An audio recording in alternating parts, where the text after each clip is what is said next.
Legal.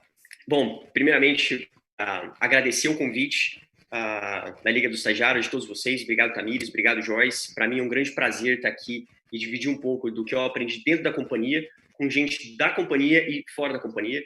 Isso é muito legal, eu acredito muito nisso. O compartilhamento de conhecimento é algo fundamental para a gente perpetuar isso e chegar em lugares cada vez mais distantes. Então, de coração, é uma honra estar aqui e muito obrigado por esse convite. E aí, bom, eu vou dar início, então, ao treinamento que eu montei especialmente para vocês. Então, essa é a primeira vez que eu estou ministrando esse treinamento, mas eu fiz com bastante carinho. Então, vamos começar. Hoje, a gente vai falar sobre tendências de gerenciamento de projetos, né? Um pouco de PMO, e eu vou abordar sobre alguns itens. Mas quando a gente fala de tendências de gerenciamento de projetos, o que eu vou trazer nesse treinamento?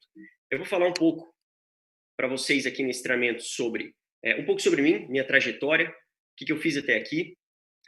Eu vou abordar sobre a essência de gestão de processos, de projetos, perdão, aquilo que ultrapassa a barreira do tempo, é praticamente imutável e aquilo que vai se aperfeiçoando cada vez mais. E aí eu entro em algumas tendências. E aí é impossível não falar um pouco de agilidade quando a gente fala de projetos. Eu falo de agilidade, depois vou falar um pouquinho sobre liderança, depois eu falo um pouco sobre tendências relacionadas a equipes, depois eu falo um pouco de tendências relacionadas a cenários, eu trago algumas ferramentas antigas de gerenciamento de projeto e algumas mais modernas, e aí, por fim, eu abro um espaço para perguntas e respostas. E aí, como a Tamires comentou, ao longo desse treinamento, pode escrever nas respostas no chat, depois a Tamires, a Joyce, elas vão me ajudar a escolher as perguntas para responder. Legal? Então, essa é a ideia que a gente vai trabalhar aqui. Bom, então, deixa eu só me apresentar um pouco melhor para vocês quem eu sou. Então, esse cara da foto aí sou eu, meu nome é Ivo Schiavini e, para quem não sabe, eu nasci em Vilhena, no interior de Rondônia. E aí, antes que você confunda, Rondônia fica naquela parte ali onde está vermelho, não é Roraima. Roraima fica aqui em cima, Rondônia fica aqui embaixo. Muita gente fala, você nasceu em Roraima, ou Rondônia fica lá em cima. Não, cuidado. Eu nasci aqui em Rondônia, embaixo do Amazonas, e foi onde eu vivi até os meus 16 anos. Depois eu fiz meus estudos, eu sou formado em engenharia química, e aí eu tive uma graduação sanduíche na França, eu me formei pela Federal do Paraná, e eu fiz uma complementação junto com uma universidade na França chamada CPE Lyon, onde eu estudei engenharia de processos lá. E em 2009 eu tive uma experiência de estágio no grupo Rodia, que depois foi comprado pelo grupo Solvay. E em 2011 eu tive uma experiência de estágio na Vale, que foi bem bacana. Eu trabalhei na Vale de Caxati, interior de São Paulo, foi uma experiência bem interessante. E aí em 2014, efetivamente, eu comecei no mercado de trabalho já depois de formado. Eu trabalhei um tempinho na International Paper, eu entrei como trainee e eu fiquei na área de excelência da manufatura como trainee industrial. Então foi uma experiência enriquecedora, a parte de excelência de manufatura aborda muita coisa do Lean, muita base eu peguei com eles, isso foi legal. E aí na verdade no final de 2015, início de 2016, foi quando eu entrei na Ambev, na companhia. E aí eu entrei lá no Rio de Janeiro, foi onde eu comecei para participar de um projeto.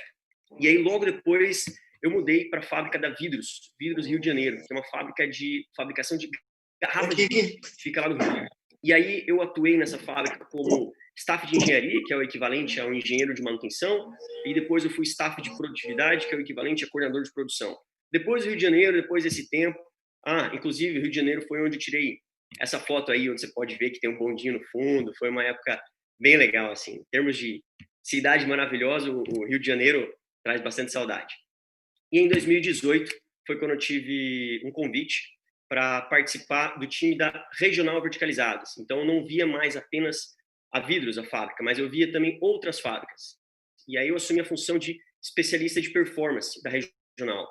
E aí eu não ficava mais no Rio de Janeiro, eu me mudei no início de 2019 para São Paulo, e aí eu passei a ver outras fábricas, não só de vidros, mas também fábricas de rótulos, fábricas de rolhas, fábricas que ficam na Bolívia, na Argentina, no Paraguai, e foi uma experiência incrível. E aí, no início desse ano, foi quando eu tive um convite para fazer parte do time do Global, ao ser PPM de projeto com o exterior, com a África do Sul. Então, esse é um pouco da minha história, um pouco do meu background, E eu tive algumas formações complementares ao longo do tempo que eu acho importante frisar.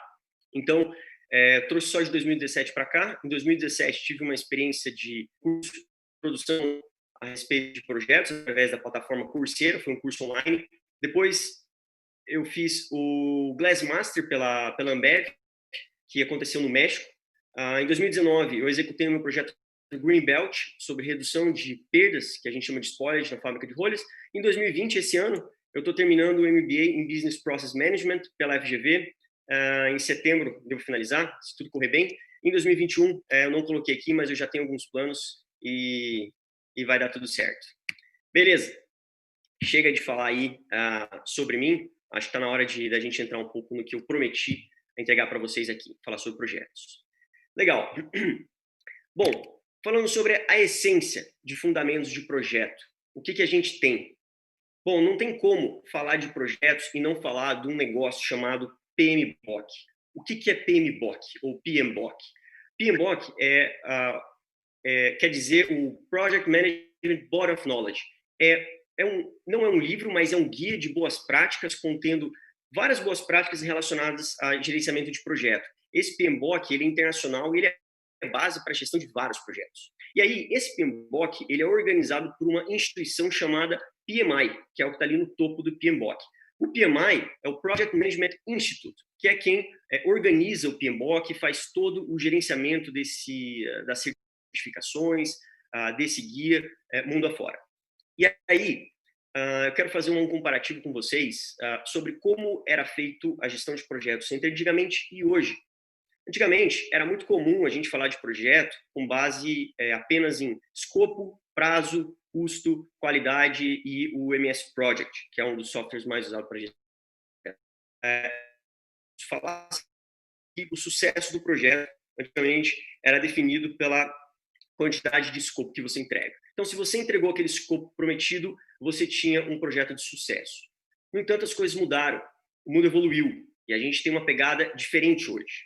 Hoje, a gente tem uma outra abordagem em relação ao projeto em si. Hoje, além do escopo, prazo e custo, a gente traz alguns questionamentos sobre se o cliente está satisfeito e também sobre a parte de pessoas. O gerente de projeto e sua equipe estão bem?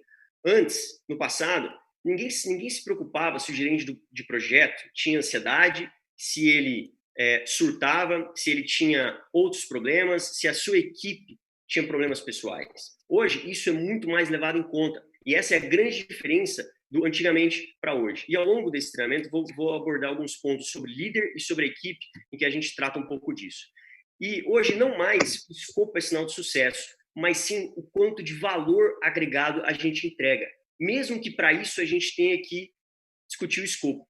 E aí, quando a gente faz essa analogia, antigamente, muitos projetos que entregaram seu escopo foram um sucesso do ponto de vista tradicional, mas o cliente não ficou satisfeito.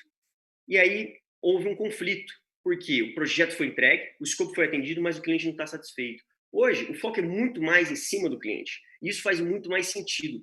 Porque se a gente tiver que abrir um momento para discutir sobre o escopo, a gente vai fazer isso, vai ajustar desde que o cliente esteja satisfeito e que a gente gere valor no final. Então, essa é a principal comparação que eu trago entre o antigamente e o hoje. E aí, eu queria perguntar para vocês aí, quantas pessoas a gente tem conectado? Tem 43 aqui, algumas pessoas estão em salas. Eu queria que vocês me respondessem, que projeto que é esse? Esse é um projeto, claro, né? Batendo o olho, a gente identifica que se trata das pirâmides do Egito. Mas olha que incrível, esse foi um projeto construído há mais de 4.000 anos atrás. Isso foi um projeto. Isso envolveu pessoas, isso envolveu um gerente de projeto. Eu não sei quem era, mas existia. E olha que incrível, porque as pirâmides do Egito, uma delas foi a mais alta estrutura feita pelo homem, mais ou menos 147 metros, até a edificação da Torre Eiffel. E é incrível pensar nisso, porque foram praticamente 4.000 anos de distância entre a construção da pirâmide de Egito, com 147 metros, até a edificação da Torre Eiffel. Então é incrível. Agora, tem até algumas pessoas que questionam se isso foi realmente feito pelo homem, mas eu não sei, mas que teve um gerente de projeto, deve ter tido. Se foi um homem ou se foi um alienígena, talvez, mas o projeto foi executado e a gente pode ver. Depois, o que eu gostaria de esclarecer para vocês é um erro muito comum. Quando a gente fala de PMO, quer dizer Project Management Office, é um escritório de gerenciamento de projetos, não é uma pessoa. Então, por exemplo, quando eu estive na Regional Verticalizadas, eu vi projetos de várias fábricas. Eu não era o PMO, eu era o gestor do PMO, que é diferente. Então, o PMO ele é um conceito de um escritório e ele tem alguns objetivos. O PMO existe para definir e zelar pela manutenção dos padrões de gerenciamento de projetos empresariais. Então, ele é um escritório, não confunda. Muita gente fala, eu sou o PMO de tal coisa. A gente usa por convenção, mas só para a gente saber que tem essa diferença. Por outro lado, o chamado PMP é o profissional de gerenciamento de projetos. Mas o PMP não é porque a pessoa faz gerenciamento de projetos que ele é um PMP. O PMP ele tem uma certificação atrelada. E essa certificação ela é dada pelo PMI, pelo Project Management Institute. Eles que fazem, elaboram as provas, aplicam as certificações, e é uma certificação internacional. É uma certificação que tem um impacto gigante. Ela foi, no passado, alavanca para muitas pessoas encararem projetos no exterior. Mesmo que em outros países eles não reconheçam algumas formações que você tem de ensino superior, alguns países reconhecem se você tiver uma certificação internacional. Então, muita gente pode ser gerente de projeto no exterior, mesmo que a formação superior não fosse reconhecida. E isso é muito interessante pensar que tem essa certificação. E aí, só para esclarecer, eu não sou PMP, gostaria de ser, mas está no meu planejamento aí, no futuro breve, estudar e tentar fazer uma certificação PMP. Inclusive, na companhia, tem algumas pessoas, na Ambev tem algumas pessoas que são PMP, evidentemente, e aí eu não sei se o Rafael Magro entrou, mas Rafael Magro é um dos caras que fez a certificação PMP, também trabalhou lá na Vidros, e hoje ele toca um projeto de forno lá na Vidros, e essa certificação tenho certeza que ajudou muito ele em como construir a parte de gerenciamento do projeto que ele está tocando. Legal. Segundo o PMI, há um pouquinho mais de teoria, ele traz uma definição do que é um projeto. Né? É importante ter claro isso, é importante ter um conceito enraizado. Ele fala que um projeto é um empreendimento, e aí eu reforço ali, com o propósito de criar um produto, um serviço ou um resultado único. Quando ele fala temporário, progressivo e propósito, a gente traz o vínculo com, cara, ele começa e acaba, então ele não é para sempre, que é importante. Progressivo, a gente atrela a um cronograma sobre ele, e um propósito ele está relacionado sempre com algum objetivo. Mas cuidado, no Brasil, a gente fala projeto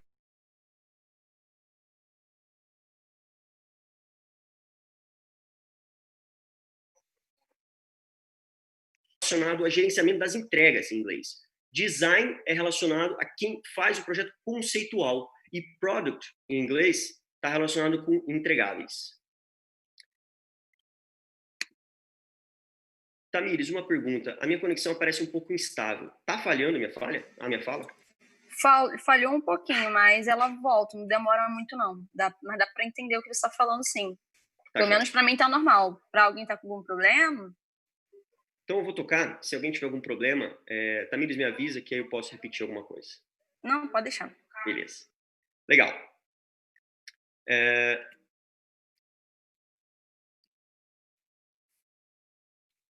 Um pouquinho.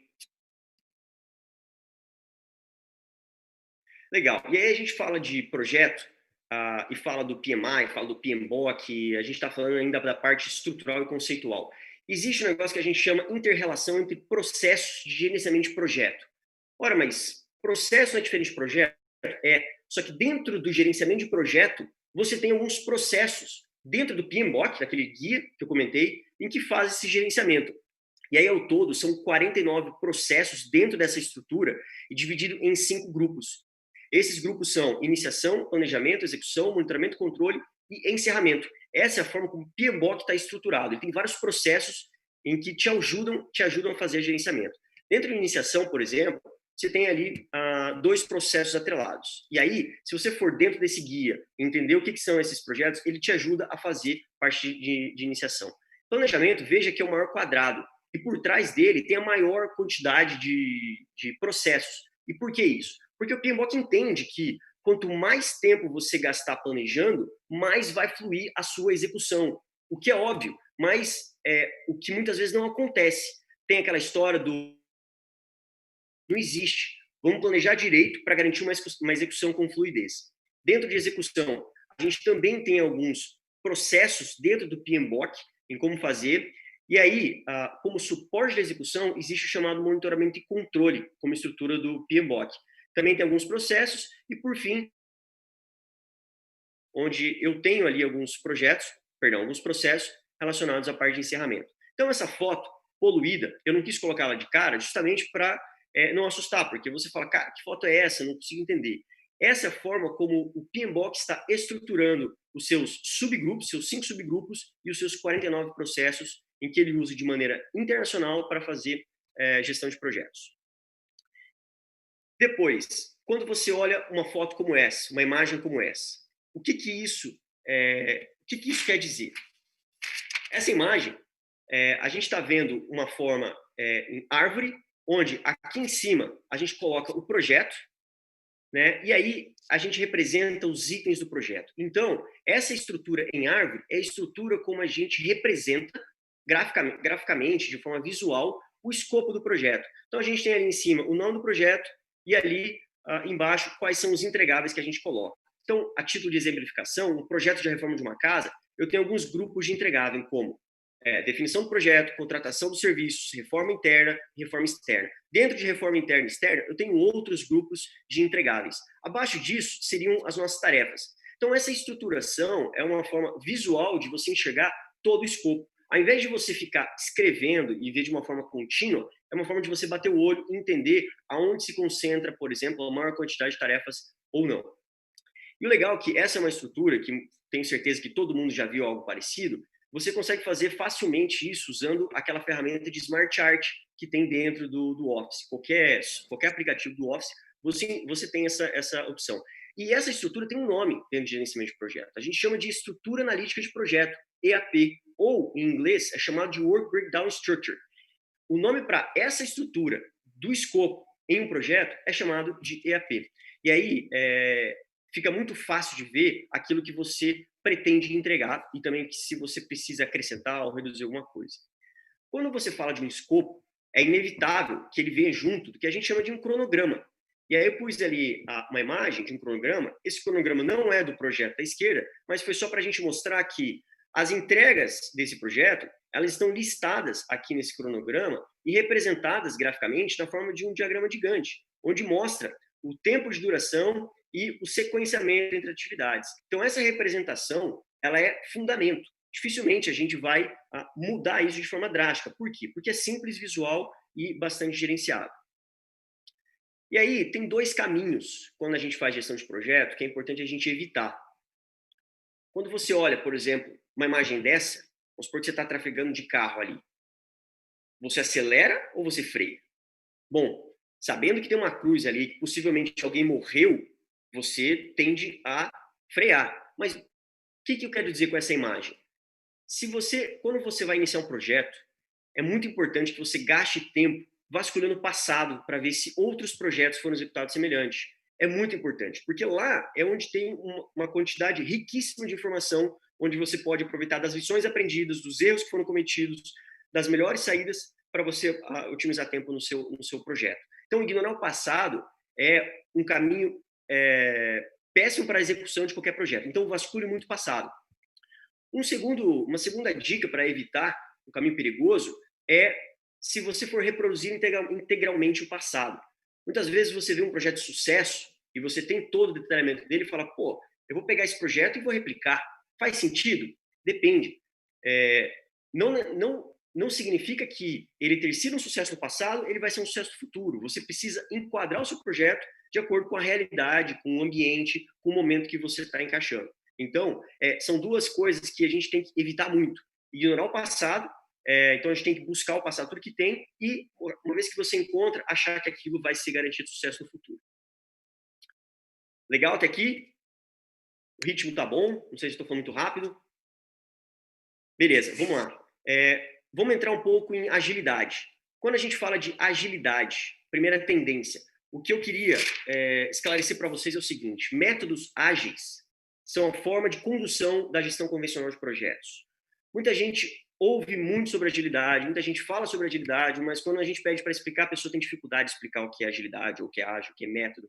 A gente confunde com ferramenta, com filosofia. Cara, métodos ágeis são formas de condução de gerenciamento convencional de projeto. E o métodos ágeis, muita gente acha que é novo, mas ele data da década de 90.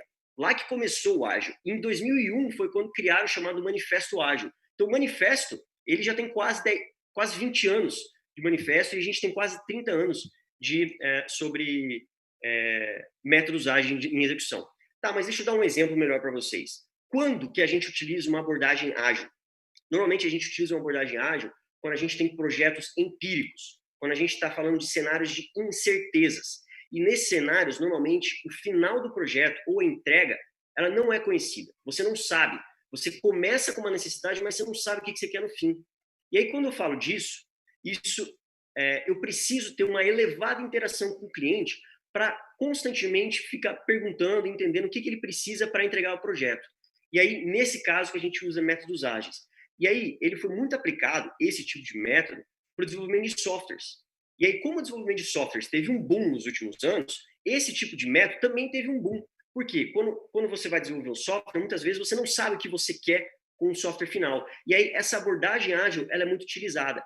Como você está falando em relação a uma elevada interação com o cliente, isso também foi replicado para outros tipos de projetos. Mas, na sua essência, método ágil é aplicado, geralmente, nesses casos onde você tem cenário de incerteza, não tem um final bem definido e precisa de uma interação com o cliente. Tem 3 principais vantagens para esses casos quando você usa abordagem ágil, que é que você reduz o prazo. Se você fosse usar uma abordagem tradicional para desenvolver um software, com certeza você entregaria o que o cliente quer num prazo muito maior. Você reduz o custo e, naturalmente, você aumenta a qualidade usando desta abordagem. E aí vamos fazer um passo de novo lá, onde o PMBOK, o que o PMI define? Bom, lá dentro do PMBOK, ele tem os tipos de ciclos de projeto. E aí que entra. O ciclo de projeto, eu tenho o incremental, iterativo, adaptativo e o ciclo ágil. É aí que nasceu a ideia do ágil. Porque ele vem desse conceito dentro do PMBOK. E a diferença entre ciclo iterativo e adaptativo, e o ciclo adaptativo e o ciclo ágil, a diferença entre eles é basicamente a frequência de entregas cada vez maior. Então, quanto menor o item ali, maior a frequência de entrega que você tem em relação ao seu cliente. Então, no ciclo ágil é onde você tem uma alta frequência de entrega e aí, como eu comentei, você tem um alto grau de contato com o cliente, o stakeholder. Como o ciclo ágil está ali no final, foi ele que sobressaiu porque ele está classificado como um item de alta frequência e alto grau de contato. Vem daí. E aí muitas pessoas confundem. E aí eu queria esclarecer. Agilidade não significa fazer mais rápido. Significa fazer entregas mais frequentes. São coisas diferentes. O meio do metodologia ágil, o meio ele tem um alto grau de interação. E o escopo, diferente de um projeto tradicional, um projeto de uma construção de um prédio, por exemplo, dentro da abordagem ágil, o escopo ele é aberto. Você vai negociando, você vai tratando com o cliente qual que é a necessidade dele e como é que isso vai avançando. E você vai ajustando o escopo, você vai renegociando, desde que no final você tenha um incremento de valor passo a passo do que você vai fazendo. Então, essa é a ideia da abordagem ágil. E aí, espero que tenha ficado mais claro, e aí eu queria perguntar para vocês, vocês saberiam dizer a diferença entre métodos ágeis, o Scrum e o Lean? Bom, eles têm diferenças. Os métodos ágeis, foi como eu acabei de comentar com vocês, é uma forma de se pensar a gestão do ciclo do projeto, em que está relacionado com as entregas frequentes e processos incrementais iterativos. Já o Scrum é uma ferramenta dos métodos ágeis. Só que o Scrum é só uma das ferramentas, tem várias outras. E o Scrum foi a ferramenta que ficou mais conhecida. Inclusive, dentro do Scrum, ele tem hoje uma certificação de Scrum Master. Se você tiver interesse, por exemplo, em ser um Scrum Master certificado, existe uma prova que você pode fazer, assim como tem do PMP, tem do Scrum Master. Você pode ser um Scrum Master que domina essa ferramenta. E aí, como se trata de uma ferramenta, ela pode ser aplicada em projetos que não são, por essência, ágil, mas que você coloca algumas ferramentas ágeis dentro de outros projetos e que ajuda você a fazer a condução. E o Lean? O que é o Lean? Qual a diferença? Já o Lean, ele é uma filosofia. O Lean é aquela mentalidade que permeia a organização em busca da melhoria contínua. ela é uma forma de se pensar enxuta, minimizando sempre desperdícios. Ele é algo que é filosófico. Então, tem essa diferença, basicamente, entre eles. E dentro do Lean também tem algumas certificações, tem desde o White Belt, Yellow Belt, Green Belt, Black Belt, Master Black Belt, e várias outras certificações e ferramentas que usam no Lean, que a gente está cansado de ver. Legal? Tranquilo até aqui? Tamires, tudo ok? Tudo ok, só tivemos um comentário aqui falando o Martini, que ele é lindo na fábrica dele. Oi? Tivemos um comentário aqui do Martini, que ele falou que ele é o Lean na fábrica dele. Legal, legal. É muito comum. Beleza, vamos lá. A gente falou da essência, a gente falou onde estavam os fundamentos, a gente falou da primeira tendência. E agora eu queria falar para vocês de tendências relacionadas à liderança. Eu pergunto para vocês de novo, o que se espera que um líder de projeto conheça? O que espera que ele conheça? O que ele tem que saber? Bom, de cabeça eu não sei. E talvez cada um de vocês tenha uma opinião diferente. Mas se a gente for olhar o PMBOK, ele tem um quadro que fala disso, o que ele espera que o gerente de projeto conheça. Então ele separa em 3 grandes áreas do conhecimento aqui. O gerente de projeto deve ter habilidades interpessoais, o gerente de projeto deve ter conhecimento e habilidades de gerenciamento em geral, entendimento do ambiente do projeto, conhecimento, normas e regulamentos da área de aplicação. É isso que ele fala. Bom, achar um profissional que domine todos esses campos que estivesse aqui no centro é muito difícil. As pessoas tendem a ficar mais para um lado que para o outro, elas se qualificam, vão tentando se aproximar do centro, mas é muito difícil achar alguém que tenha todas as competências. Sempre vai ter, mas é uma coisa difícil de se ter todas as competências. Mas essa é a forma que o PMBOK aborda. E aí, os conhecimentos da direita estão mais relacionados com o que a gente chama hoje de hard skills. São conhecimentos de normas e conhecimentos de algumas ferramentas. E do lado esquerdo, as habilidades interpessoais, por exemplo, está muito mais relacionado ao que a gente chama de soft skills, que é o que está em alta, que são algumas habilidades muito mais relacionadas com relacionamento interpessoal, com negociação e tudo mais. Quando a gente fala de soft skills, fazendo apenas um parênteses, eu trouxe aqui uma reportagem, um estudo, na verdade, feito pelo LinkedIn entre 2018 e 2019 que eles fizeram, onde eles levantaram quais são as grandes tendências para o mercado de trabalho. Aí aqui eu não estou olhando para projetos, estou olhando o mercado de trabalho como geral. E aí, dessas grandes tendências que eles identificaram, 4 delas, na verdade, identificaram 4. A primeira delas foi relacionada a soft skills. Essa é a grande primeira tendência.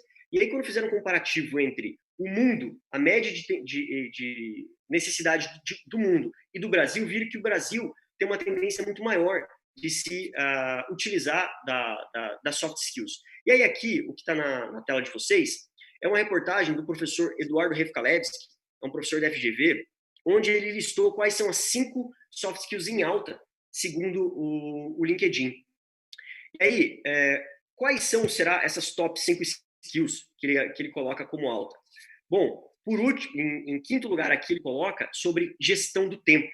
A pessoa, o profissional, tem que cada vez ser melhor gestor do seu tempo. O tempo é um ativo, tanto para as pessoas, quanto para as empresas. O tempo é onde vai medir a sua produtividade.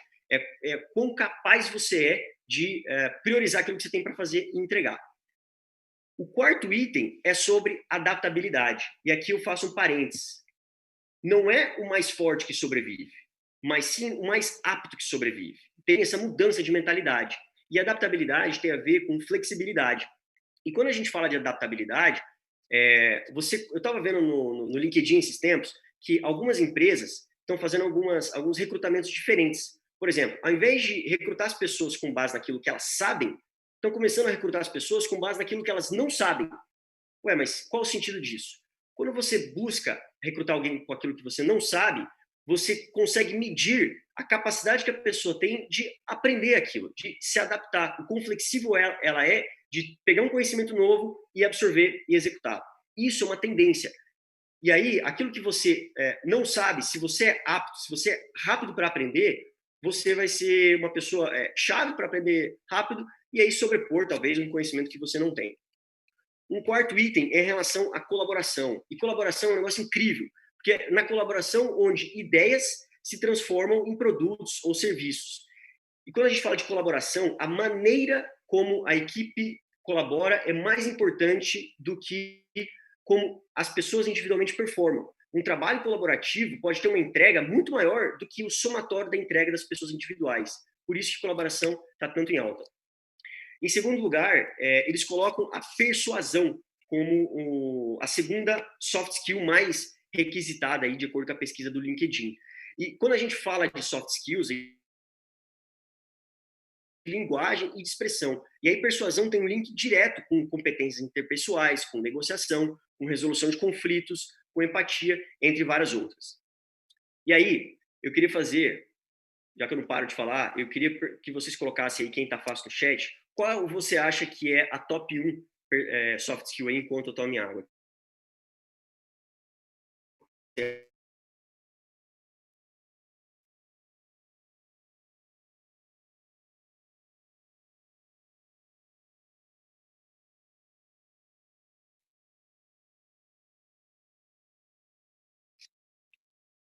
Habilidade de aprender e desaprender, comunicação, empatia. Vamos lá.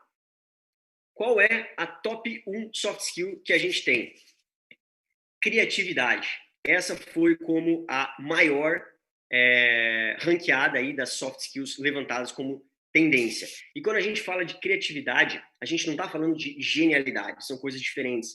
Criatividade é algo que você exercita. É muito diferente de genialidade. Se a gente for ver, estamos no século XXI, e muitas vezes a gente usa uma ferramenta do século XX, às vezes do XIX, para resolver um problema de hoje. E não é assim. Muitas vezes não se encaixa. Então, hoje, exige que você seja criativo a ponto de você trazer uma solução, às vezes, muito simples para o problema de hoje, em que, às vezes, ferramentas muito robustas no passado não funcionam mais. Então, a criatividade vem com essa abordagem de você conseguir resolver problemas simples e diferente do que a gente chama de genialidade. E aí, quando a gente volta um pouco sobre o gerente de projeto, quais são as habilidades fundamentais do gerente de projeto? Primeiro, a gente elenca aqui comunicação, ele é um cara que vai estar falando sempre com as pessoas, então comunicação é imprescindível. Liderança, o gerente de projeto precisa ser um cara inspirador para as pessoas, ele tem que, ora, ser líder e muitas vezes ser chefe quando precisar, dependendo da execução do projeto. A gerente de projeto tem que ser um tomador de decisão, e tomar decisão não é simples como parece, e aí ele tem que saber quando ele tem que tomar decisão, quando ele simplesmente não tem que tomar decisão, quando tem que deixar as coisas como estão, ou quando ele delega uma decisão para algum colegiado. E ele tem que ter habilidades de negociação. E aí, com negociação, projeto tem contato com os chamados stakeholders ou partes interessadas. Isso faz todo sentido. E aí, eu trouxe um exemplo de um caso de um projeto que muitos de vocês conhecem, com um líder de projeto que tem todas essas competências, todas. E é um projeto que me fascina, um projeto que eu queria dividir com vocês aqui, porque é um projeto incrível, projeto que demorou meses para ser executado, foi um projeto que durou pouco tempo, e eu acho que vocês todos vão saber do que eu estou falando quando eu colocar essa imagem aqui. Eu estou falando do projeto, claro, da série A Casa de Papel, que é um projeto fictício, mas que por trás desse projeto tem um líder. E o líder de projeto, nesse caso, é o professor. E se a gente for olhar a Casa de Papel sobre a ótica de um projeto, a gente vê que a Casa de Papel tinha como objetivo imprimir 2,4 bilhões de euros e sair do banco com esse dinheiro sem ser preso. Esse era o objetivo deles. Cara, e aí para isso eles montaram uma equipe, eles tiveram os principais stakeholders, eles eram a polícia, a imprensa, e outra, o dinheiro que eles tinham que imprimir o dinheiro com qualidade. E o mais legal desse seriado é que quando você pensa sobre a gestão de riscos, é um negócio incrível. Por quê? Porque muitas situações que acontecem no seriado, o seriado faz um flashback em algum momento que o professor explicava para a equipe o que fazer se aquela situação acontecesse. Esse é um grande exemplo de uma análise criteriosa dos potenciais riscos e de um plano de reação se aquilo acontecesse. Então, esse é um exemplo muito legal, é fictício, mas bastante didático para isso. E aí tem uma frase icônica do professor em que ele fala que o errado de todo plano é achar que tudo vai dar certo. E aí, eu queria trazer para vocês aqui um exemplo também de estilos de gestão. Bom, quando a gente fala de um gerente de projeto, ele tem uma personalidade, mas um outro lado é o estilo de gestão. O estilo de gestão não é personalidade, é um estilo. É como se fosse uma roupa que você veste. Então, ora você veste uma roupa, ora você veste outra, ora você adota um estilo, ora você adota um outro estilo de gestão. E aí, quando a gente fala sobre estilos de gestão, a gente tem um primeiro exemplo de estilo de gestão é o chamado definição de ritmo, que ele é complementado com uma frase equivalente ao faça como eu faço. E ele é aplicado normalmente para modelos de excelência. O segundo caso é o autoritário, onde é representado pela frase como venha comigo. E aí esse é um caso em que mobiliza a equipe por uma visão comum centrada no objetivo final. O terceiro item é o tipo afirmativo, já é um tipo mais como as pessoas em primeiro, onde criam-se vínculos emocionais e traz um senso de pertencimento. O quarto estilo de gestão é aquele encorajador, onde o líder muitas vezes pergunta, que tal fazer isso? É quando você tem uma abordagem mais de desenvolvimento das pessoas para o futuro. O quinto é o coercivo ou diretivo, onde é representado pelo faça o que eu mando. E normalmente ele exige uma conformidade imediata, usado para problemas urgentes. E por último, é o estilo democrático participativo, onde é representado pelo diga o que você pensa. E aí esse é um caso onde você cria um consenso através da participação e normalmente é aplicado para quando você tem mais tempo. E aí eu pergunto para vocês, bom, eu tenho ali 6 estilos de gestão. Qual é o melhor? Claro, muitos de vocês vão falar, depende. O melhor para quê? Tem 2 perguntas que a gente tem que responder antes de definir o melhor estilo de gestão. Que a pergunta é, o que precisa produzir? E aí quando a gente fala de produzir em um projeto, qual é o problema a ser resolvido? E a segunda pergunta é, quanto tempo você tem? Essas 2 perguntas vão definir, por fim, qual é o estilo de gestão que você vai adotar. Então é muito subjetivo você falar qual estilo de gestão é melhor ou pior. E outra, algumas pessoas podem até ter um estilo mais aflorado, mas não se esqueça que estilo de gestão é algo que, como eu comentei, é como se fosse uma roupa. Você ora adota um, ora adota outro, dependendo do que você tem para produzir e dependendo do tempo que você tem.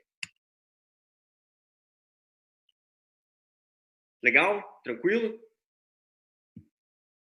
Beleza? Sobre liderança, foi claro. Agora, a gente vai falar sobre tendências relacionadas a equipes. E aí, quando a gente fala de equipes, eu vou dar uma viajada, tá? Não sei se vocês me permitirem. Bom, a gente está falando de equipe. Algum de vocês já ouviu falar sobre Manage App? Bom, o que é o Manage App? Manage App é um conceito relacionado com gestão. Quando a gente fala de gestão, a gente sempre tende a pensar numa gestão hierárquica. Deixa eu minimizar aqui, peraí. A gente sempre tende a pensar numa gestão hierárquica, mas você tem um gestor e você é o liderado nesse caso. Mas uma gestão ela pode ser visual, por exemplo, quando você tem alguma coisa na parede, onde a gestão é feita por si, não tem ninguém segurando nem te falando o que está ali. A própria gestão visual faz. O Manage App quer dizer o seguinte: você, como liderado, também pode fazer gestão de quem está acima de você. Isso é fundamental. Aí você para e pensa, dá para fazer isso? E aí tem um caso representado pelo Gilbert ali, eu quero mostrar para vocês. Sabendo que você pode fazer gestão para cima, o chefe do Gilbert falou assim, o seu projeto, Gilbert, está 3 semanas atrás do cronograma. E o Gilbert responde, ora, esse é a exata quantidade de tempo que eu estava esperando para você responder as minhas perguntas. E aí o gestor do Gilbert fala, Gilbert, você precisa me gerenciar melhor. E aí o Gilbert fala, ok, então você está demitido. Bom, esse não é um exemplo de Manage App. Mostra que o Gilbert não entende qual é o conceito de Manage App. Do que se trata, melhor falando, Manage App? Eu trouxe aqui uma imagem de uma reportagem da Harvard Business Review, onde ele fala sobre o que todo mundo deveria saber sobre Manage App. E aí ele reforça ali que você precisa saber antecipar as necessidades do seu gestor. Fazer o Manage App nada mais é do que você olhar para cima, entender a realidade do gestor, saber quais são as dificuldades que a pessoa enfrenta e você começa a antecipar algumas soluções. Ao invés de você trazer os problemas, você antecede os problemas e você traz a solução e você só repassa a solução. E isso faz com que você crie um relacionamento profissional forte e mais confiável.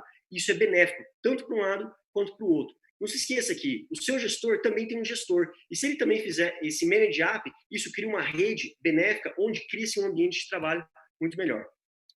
E aí, quando a gente fala de equipe, tem alguns comportamentos a serem evitados. Por exemplo, tem o chamado síndrome do estudante, que é o famoso amanhã eu termino. O que é essa síndrome do estudante? A síndrome do estudante, ela está relacionada que você normalmente deixa para fazer a maior parte dos seus esforços perto do tempo limite de entrega de um trabalho. É a famosa postergação.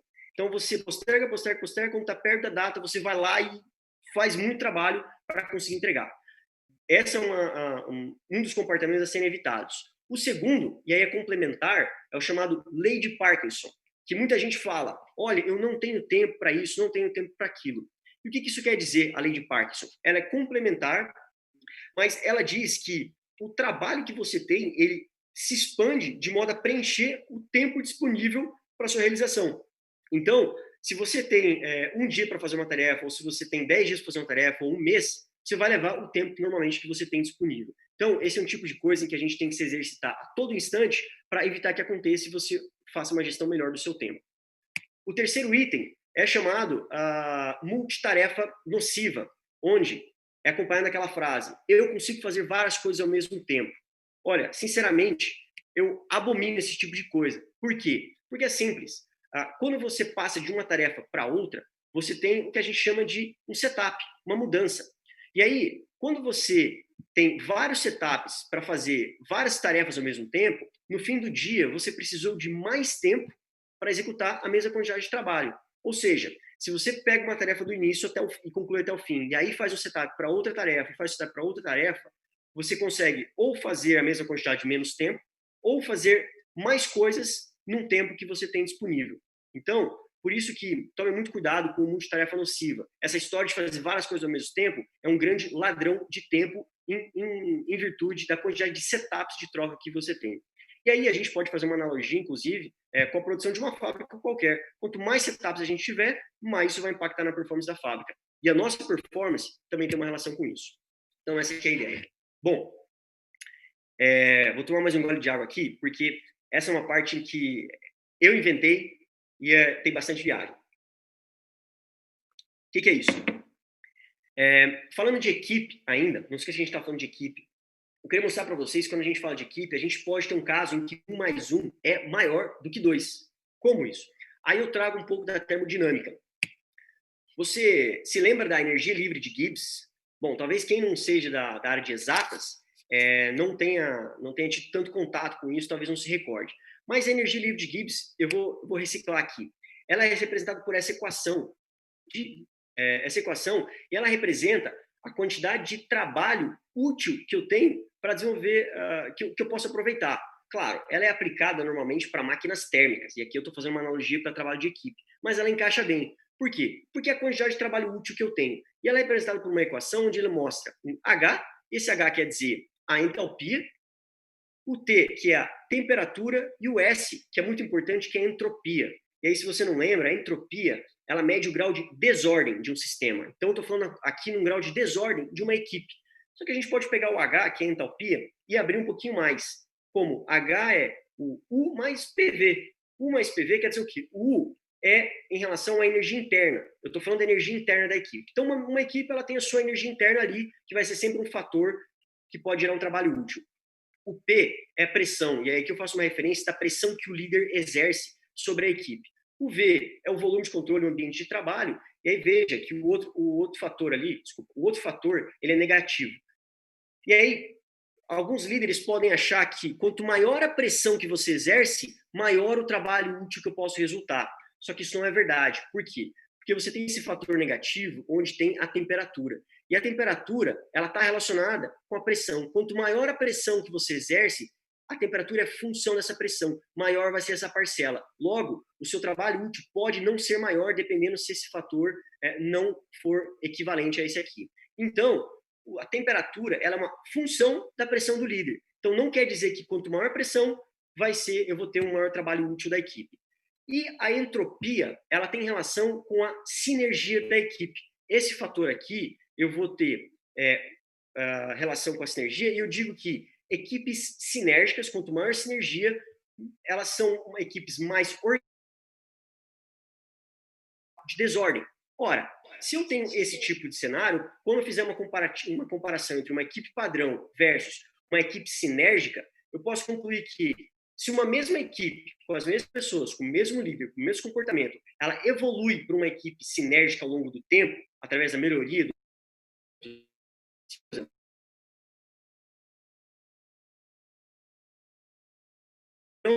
menor do que o trabalho exercido pela mesma equipe com sinergia.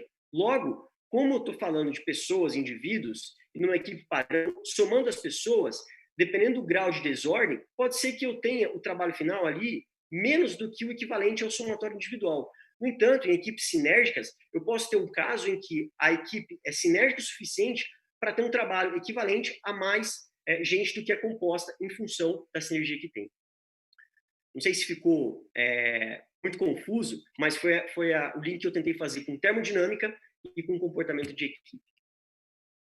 E aí, para fechar essa parte de equipes, o que é importante saber em relação ao trabalho remoto? E aí eu trago para vocês aqui um exemplo de um curso que tem dentro do LinkedIn Learning, que vocês poderiam fazer, que é muito bom. É um curso, na verdade, é um chamado Path, né, um caminho, onde tem vários outros cursos complementares para entregar isso aqui. É o curso chamado Trabalho Remoto, Colaboração, Foco e Produtividade.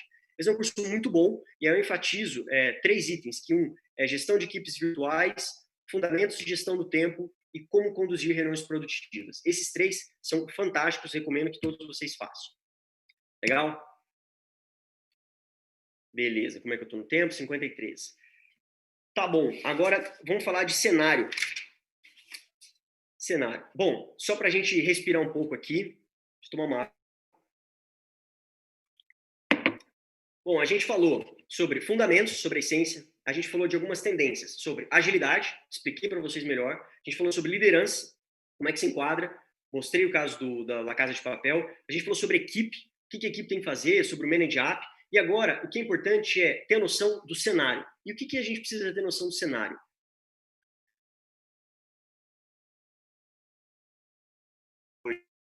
O que a gente fala? O mundo se comporta.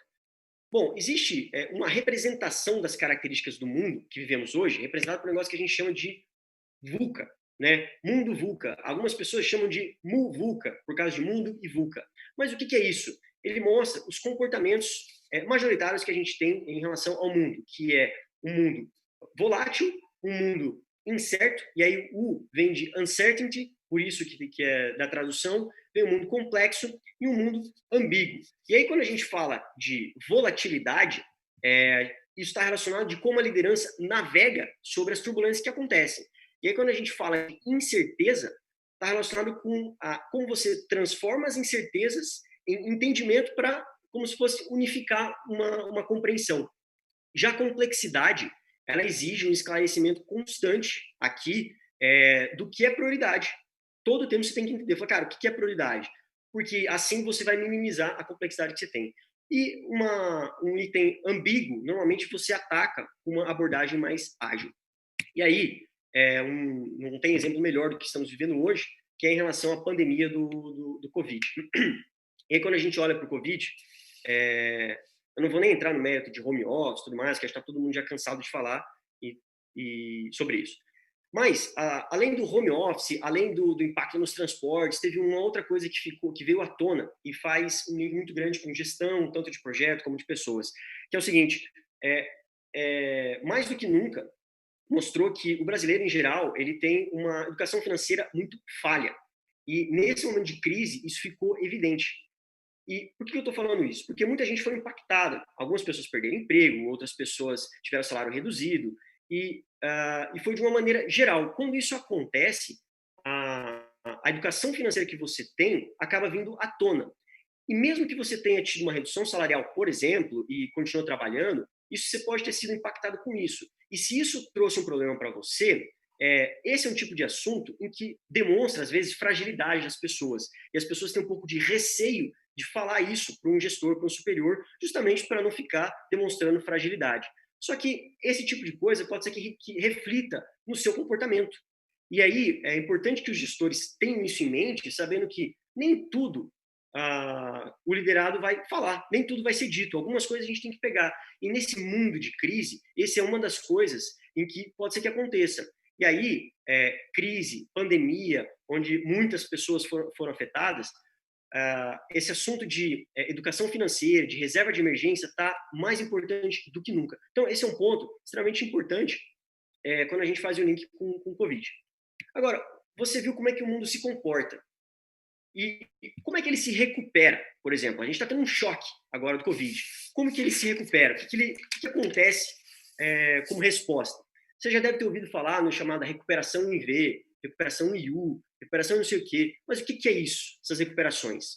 Então, estou trazendo para vocês o que é cada uma dessas. Quando a gente fala de recuperação em V, o que isso quer dizer? Esse gráfico mostra que aqui o GDP é a mesma coisa que um PIB.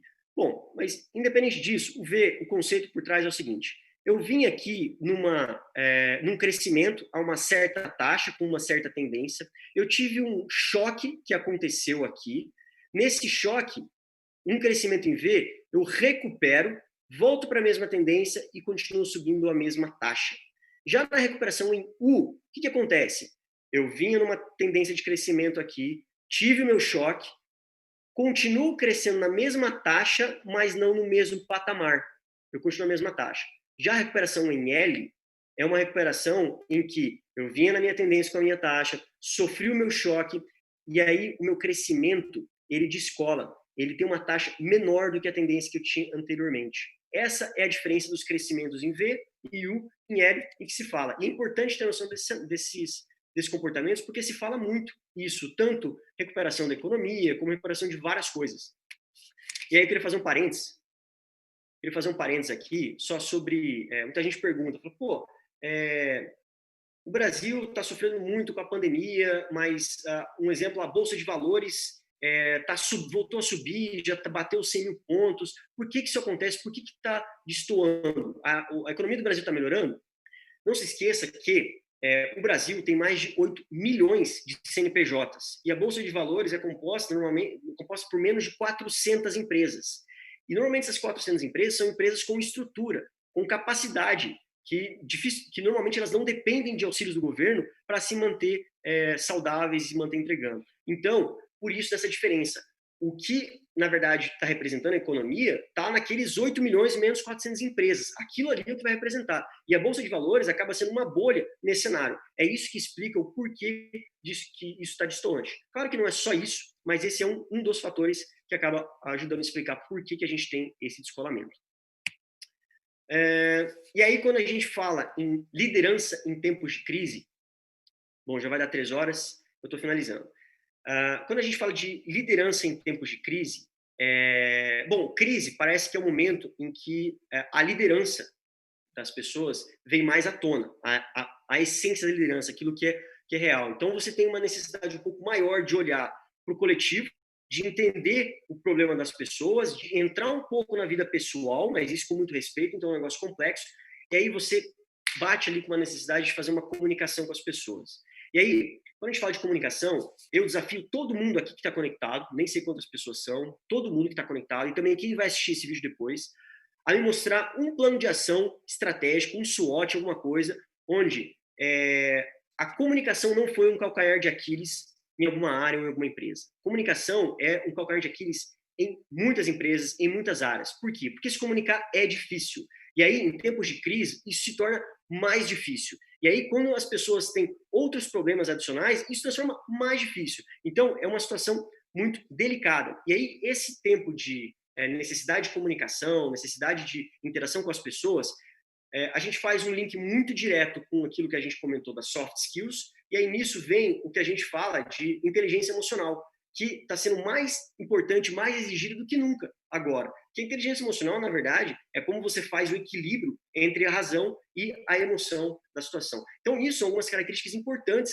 nesse momento, quando a liderança acaba vindo à tona. E aí, semana passada, teve um evento da XP, o Expert XP, que foi um evento fantástico, foi o maior evento de finanças do mundo, e em uma das palestras, chamada Lideranças em Tempos de Crise, foi dado por essas 3 figuras aqui. Foi falado pelo Guilherme Benchimol, que é o CEO da XP, foi dado pelo Carlos Brito, que é o nosso CEO aqui, é o CEO da AB InBev, e pelo José Galó, que é o ex-CEO da Lojas Renner, e hoje ele é membro do conselho. Cara, para mim, eu assisti poucas palestras, mas essa foi fantástica. E aí eu recomendo que todos vocês assistam. É gratuito, você faz um cadastro lá e consegue ter acesso. E aí, não só assistir a palestra, mas como tem um momento, um período ali, que eu achei uma fala do José Galó fundamental e muito atualizado dos dias de hoje. Ele tem muita expertise no negócio. Então, ali entre 1 minuto, mais ou menos, 28 e 36, é um conteúdo, é um momento riquíssimo de informação, onde você vai conseguir extrair muita coisa legal. Então, entra lá, vale a pena. Beleza?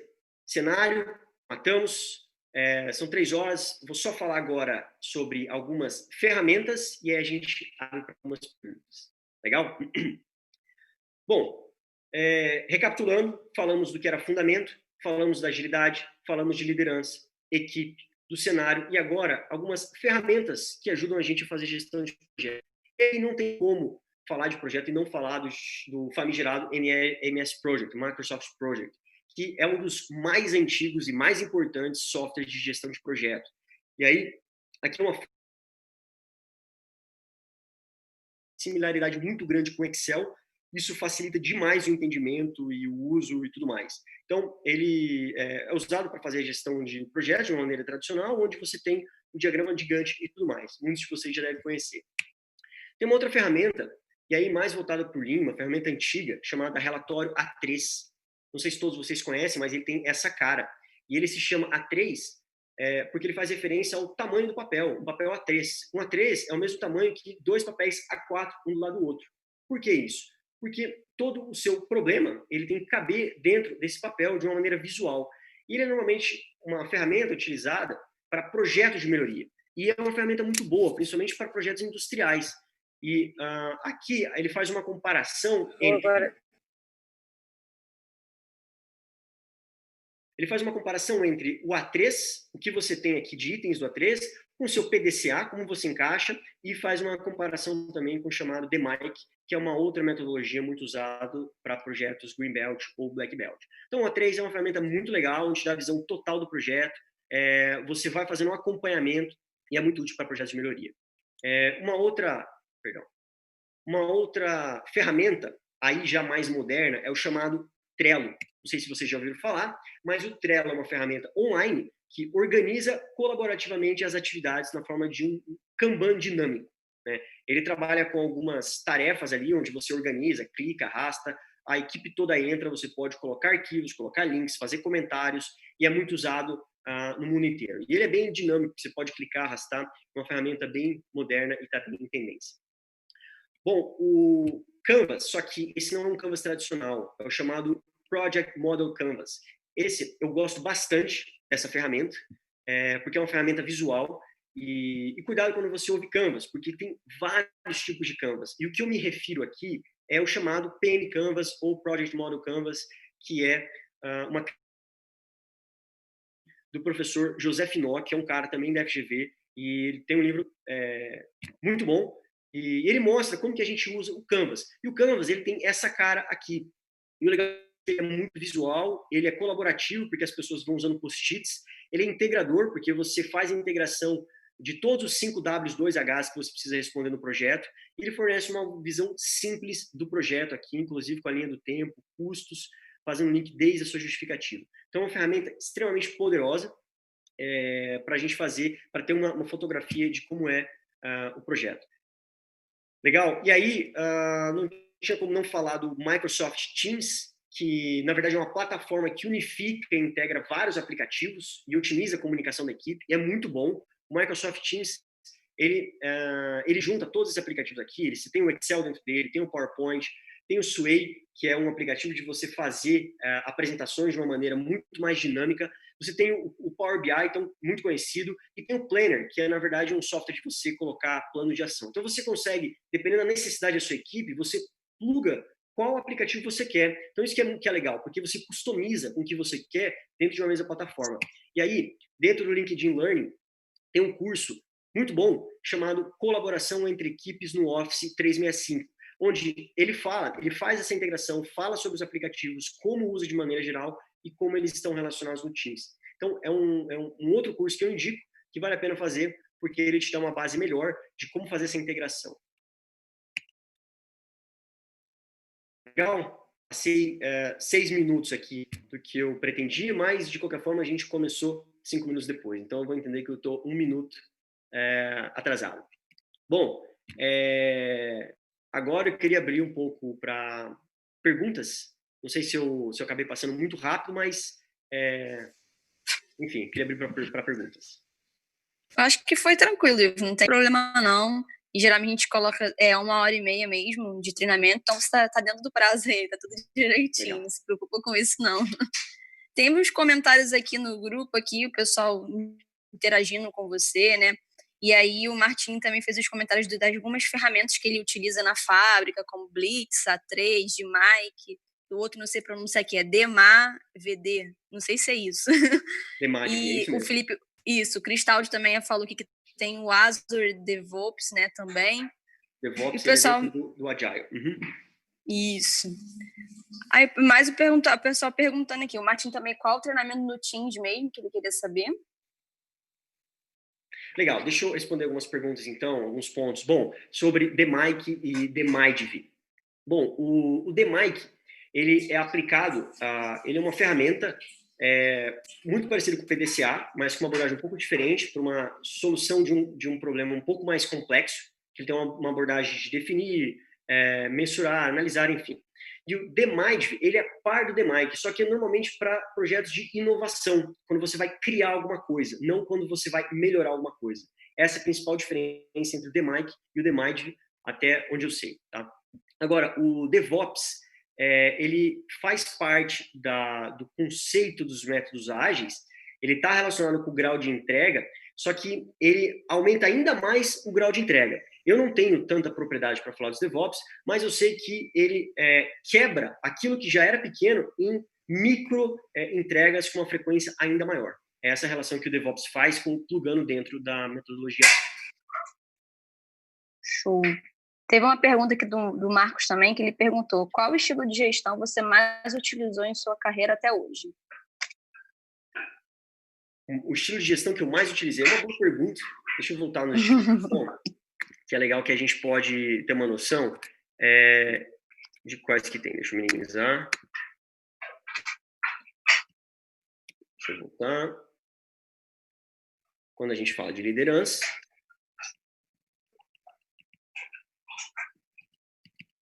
a gente fala dos tipos de gestão. Olha, eu diria o seguinte, o estilo de gestão, na verdade, ele é uma interpretação do comportamento das pessoas, né? Quando alguém fala assim, cara, existem alguns comportamentos padrões aqui que a gente classifica isso como estilo de gestão.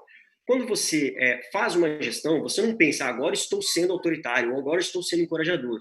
Você simplesmente, né? E você faz a leitura do cenário e você fala, cara, eu preciso me comportar mais dessa forma do que com outra forma. Então, eu não sei se tem um que se sobressaiu que eu usei mais, mas, por exemplo, muitas vezes a gente lê autoritário e isso soa negativo, né? Fala assim, nossa, a pessoa é autoritária, mas é um estilo de gestão. Então, muito cuidado para não confundir as coisas, achar que o autoritário quer dizer uma questão de negativo. E aí, quando você tem que resolver um problema com uma certa urgência, por exemplo, quando você tem um projeto para tocar, que você tem que fazer uma melhoria e voltar, que você tem um tempo muito curto, normalmente você precisa adotar um pouco do estilo autoritário e coercivo. Então, a gente tem um pouco de medo disso. Mas esses dois estilos de gestão aqui, existe um mito muito grande, achando que isso aqui é negativo. Isso aqui não é ser ruim com pessoas, é só um estilo em que as pessoas vão estar sendo respeitadas e tudo mais e vão seguir.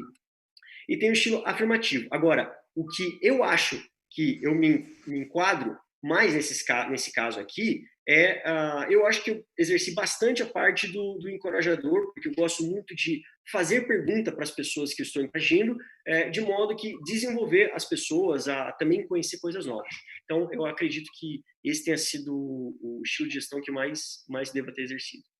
E eu acho que é bem bacana mesmo essa gestão encorajadora, né? Que você faz com que a pessoa pense e veja outras opções do que tem para poder fazer. E se exercita, né, a mente da pessoa a poder se melhorar, se capacitar cada vez mais. Tem outro aqui também, tem bastante perguntas. Outro que pergunta aqui é como você inspira uma equipe em tempos de crise para que a sua produtividade não caia? Nicolas Teixeira perguntou. Boa pergunta. Eu não saberia responder, porque a resposta vai ser, obviamente, depende, né? Porque, bom, primeiro, né? Para você inspirar, é importante que você seja sempre íntegro, que você seja uma pessoa que mantenha sempre os seus valores acima de tudo e que você se comporte da maneira como você fala. Isso é fundamental. E para você manter inspiração, é muito importante que você entenda cada vez mais como que a sua equipe de fato é. Isso é fundamental. Então, entender as pessoas como indivíduo hoje está cada vez mais importante. Não mais ter alguns comportamentos genéricos, mas sim falar, cara, quem é a minha equipe? Então, uma vez que você entende as pessoas, o conjunto ali, sabendo falar, cara, essa é a minha equipe, bom, essa é a forma que eu vou conseguir, então você se adequa a isso, essa é a forma que eu vou conseguir para ser inspirador para esse tipo de equipe. Para aquele grupo de pessoas com aquela característica, você tem um jeito mais característico para ser inspirador. Eu acredito que dessa forma que você conseguiria ser inspirador para uma equipe mesmo em tempos de crise. Top. A Cristina também perguntou aqui, eu não entendi muito bem, mas aí você consegue entender. Como eu consigo provar cientificamente que eu tenho uma software skill? Não sei se ficou um pouco claro. Espera aí que eu tirei a apresentação aqui, sem querer. Como consegue comprovar cientificamente que tem uma soft skill? Isso. Bom, a soft skill, ela é difícil mensurar. Ela é diferente de uma hard skill, porque, por exemplo, a hard skill, o conhecimento em gerenciamento de projeto é uma hard skill. Eu posso fazer um teste e ele vai ser mensurado. Agora, comprovar cientificamente, eu não saberia responder, assim, não sei. Mas, normalmente, as suas soft skills é muito aquilo que as pessoas têm de percepção em relação a você. Não sei se cientificamente você comprova, se teria alguma coisa mais oficial, mas a percepção que as pessoas têm de você em relação a algumas características sobre as soft skills diz muito sobre quanto você está aderente ou não a uma determinada soft skills. É claro que existem alguns treinamentos que enfatizam esse tipo de soft skill, mas é muito difícil de mensurar o quão aderente você é. Tem uma elogio aqui também da Miriam Frota, que ela te dando parabéns, falou que o treinamento está muito bacana, bem estruturado, e que você conhece bastante do assunto.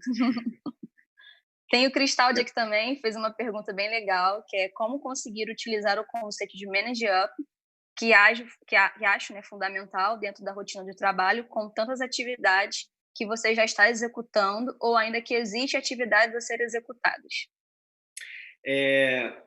Cara, boa pergunta, Cristaldi.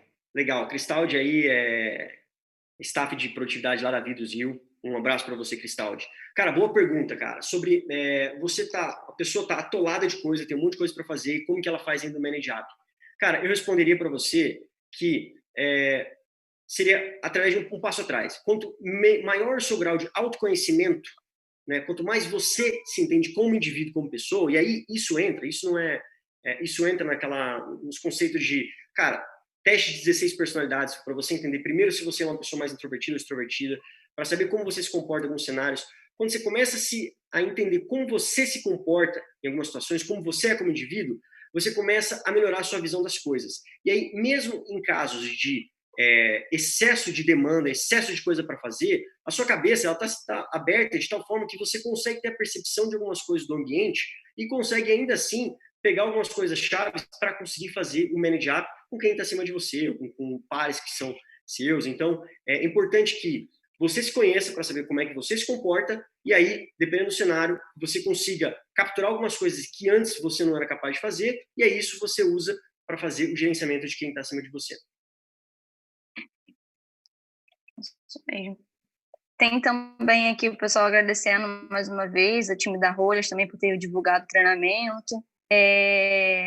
A Cristina perguntou qual a percepção que as pessoas têm de você. O que você acha? Não sei. Muito relativo. É muito difícil a gente falar da gente mesmo. Muito relativo, assim.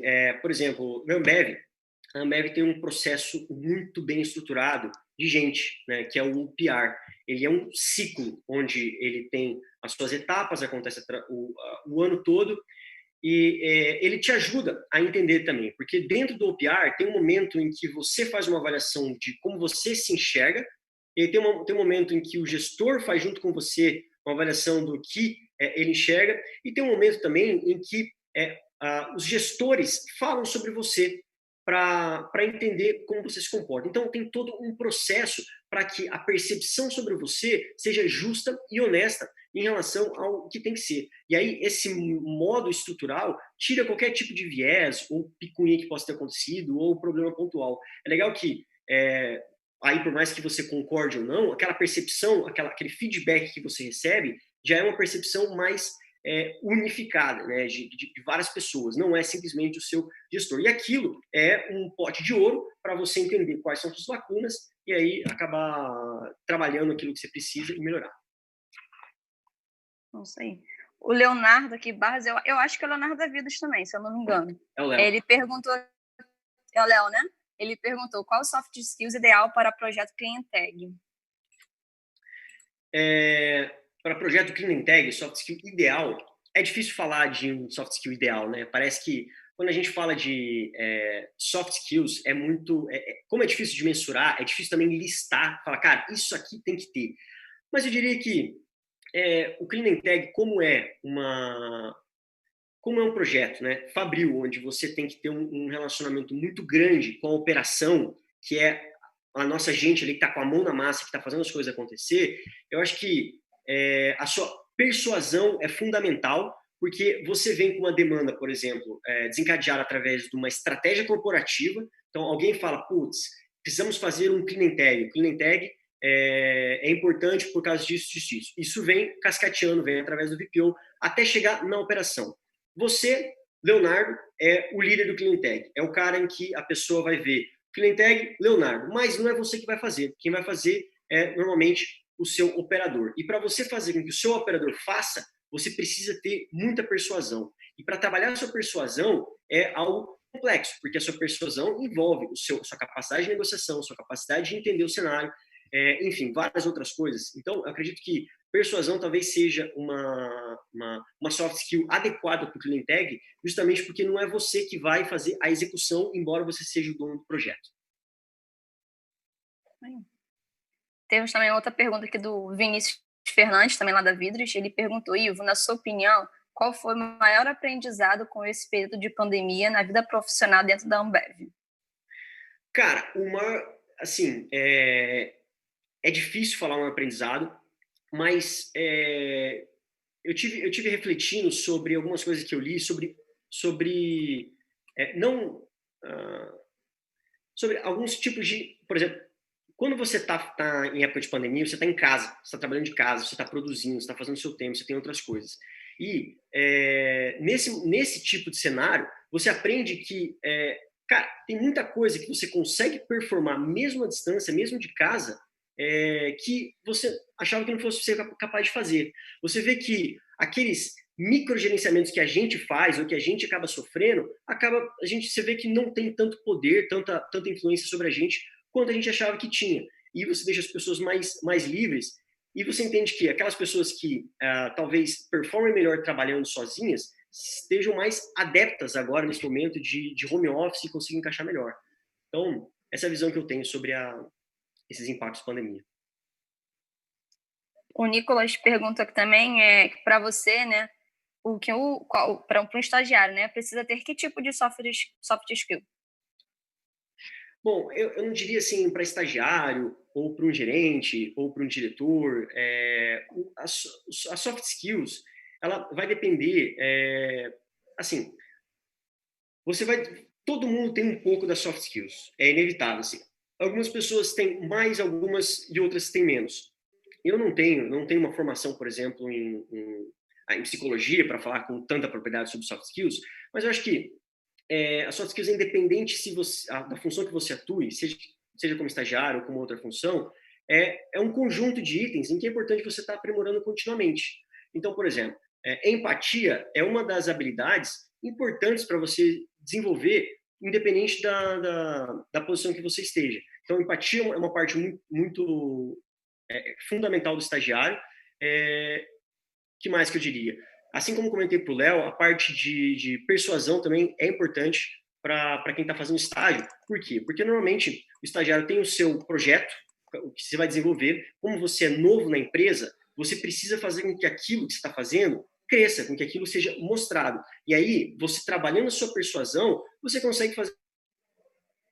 A princípio, você acha que não tem tanto impacto, você consiga fazer com que isso ecoe e chegue a pessoas de outros níveis. Top. A Cristina, o Ivo, ela perguntou aqui que ela quer ter a oportunidade, né, de falar mais com você sobre o tema. Ela perguntou se por acaso você poderia disponibilizar o contato ou até mesmo alguma rede social, LinkedIn também acho que dá para falar, né? Para poder, caso alguém tenha mais alguma dúvida, alguma pergunta, e como ela quer trocar ideia com você, né, sobre o tema, para ela te procurar, né, para poder falar com você mais. Legal. Pessoal, coloquei na tela aí meu contato, tanto meu LinkedIn, meu e-mail da companhia, da MEV, e meu e-mail pessoal. Podem me mandar mensagem, não tem problema. Esse é o meu contato aí para vocês anotarem. E se quiser mandar pergunta, fiquem à vontade. Beleza? Show. E só lembrando também, a gente está gravando aqui o treinamento, que o pessoal perguntou, né, se a gente ia disponibilizar material. O material fica difícil de disponibilizar para todo mundo, porque a gente não tem contato de todos, é mais dentro da Ambev mesmo.